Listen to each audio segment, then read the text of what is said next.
Alumni of Oak Canyon Junior High School. He's been a Marine since 2007 and was deployed as a scout in a light armored reconnaissance unit to southern Helmand Province, Afghanistan. He is married to a sweetheart and has one baby girl named Grace.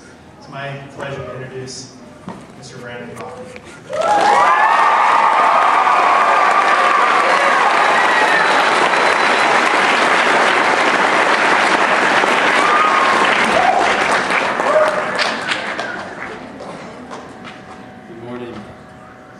It is an honor to be here with you today as we seek to honor those who have defended our nation. Earlier this week, thousands of young Americans lined up outside stores nationwide to buy the newest version of the military-based video game Call of Duty.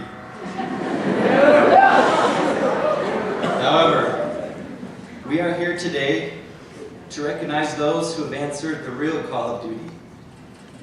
Those who have lined up outside recruiting offices when their nations needed them the most. Those we call veterans. We must remember that the title of veteran is not earned in the wisdom of old age, but in the innocence of youth.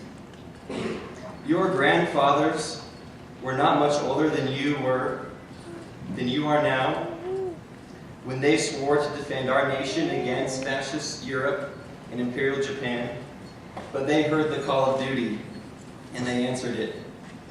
Your fathers were not much older than you are now, when they swore to defend our nation from the rise of communism in Korea and Vietnam, but they heard the call of duty and they answered it.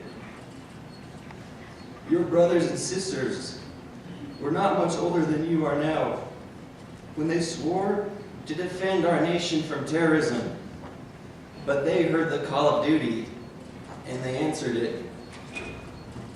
One day, when you are not much older than you are now, you may be asked to defend this nation from those that threaten freedom, from those that oppress the weak, and those that take the lives of the innocent. When you hear the call of duty, will you answer? We are not so different, you and I. 14 years ago, I entered this school. I walked the same halls you walk now. I had many of the same teachers you have now. I learned math from Mr. Gadd and Mr. Van Komen, art from Miss Simons, music from Miss Ugaki, PE for Mr. Gould, geography for Mr. Anderson, technology and woods for Mr. Hanson and Mr. Hunter. I had the same experience as you had. I forgot my locker combo, missed the bus, had to sign target contracts, and even had my cell phone taken away. But my time here was a time of peace in America. You have been raised in a decade of war.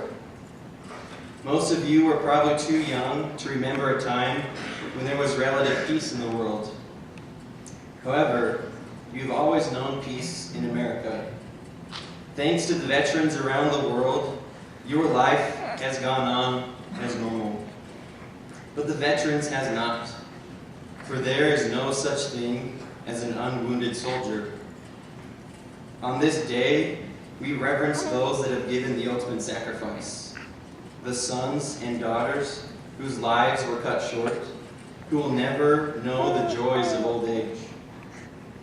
However, those who have survived the chaos of war come home to face demons of their own. Memories of the friends they couldn't save,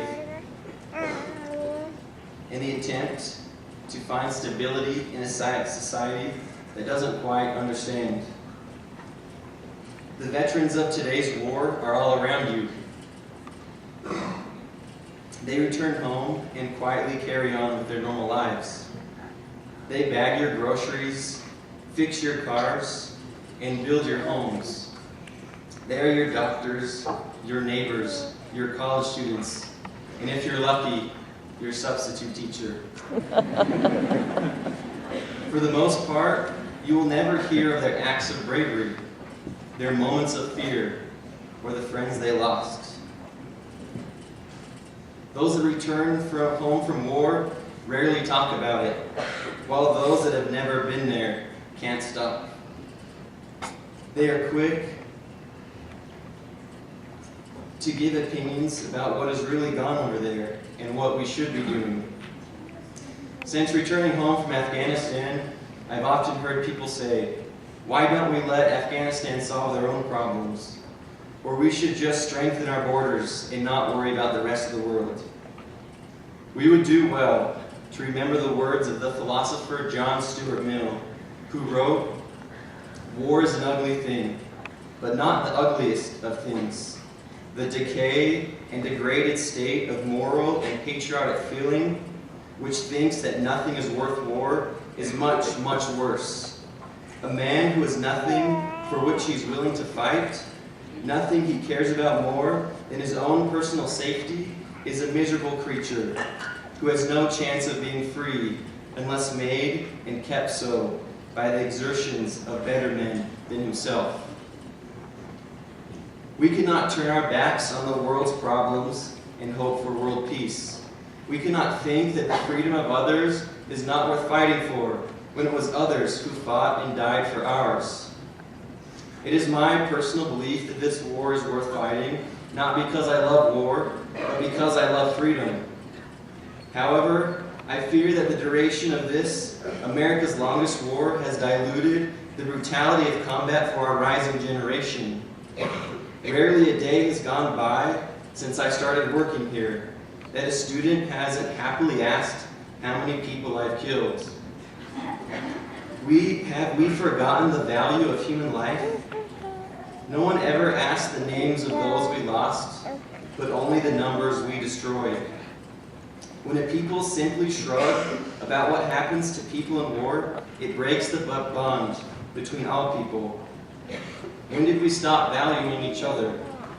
Perhaps it was when we started lining up outside stores to buy video games where the only purpose is to kill. Being a veteran is perhaps the most ironic title of all. We surrender our will to our country and put our lives in the fate of the enemy. In defending freedom, it is not us who benefits from its advantages. For as Medal of Honor recipient Van Barfoy said, "It is the veteran, not the reporter, who has given us the freedom of press. It is the veteran, not the poet, who has given us the freedom of speech. It is the veteran, not the community organizer, who gives us the freedom to demonstrate. It's the military who salutes the flag, who serves beneath the flag, and whose coffin is draped by the flag, who allows the protester to burn the flag." We owe a price to our veterans that cannot be repaid. It is important that we gather here for a few moments to honor our veterans on the anniversary of the armistice that ended World War I. The armistice that began on the 11th hour of the 11th day of the 11th month of the war that was supposed to be the war that ended all wars. But we are here, 93 years later, on the 11th day, on the 11th month of the 11th year, approaching the 11th hour, and we are still fighting. But thank God that we have men and women who think we are worth fighting for. And I promise you, as long as there is still men in the world who threaten freedom and the peace of your lives, we will keep fighting. As people, we must honor the veterans who have gone before us. But perhaps the best way to honor them is to live with honor ourselves. And so to all veterans here today, we say thank you. We will never forget you, and we will live lives to honor you. And to you students, especially the few, for it will only be a few, that will answer the future calls of duty, we say good luck, and we will be with you. Thank you.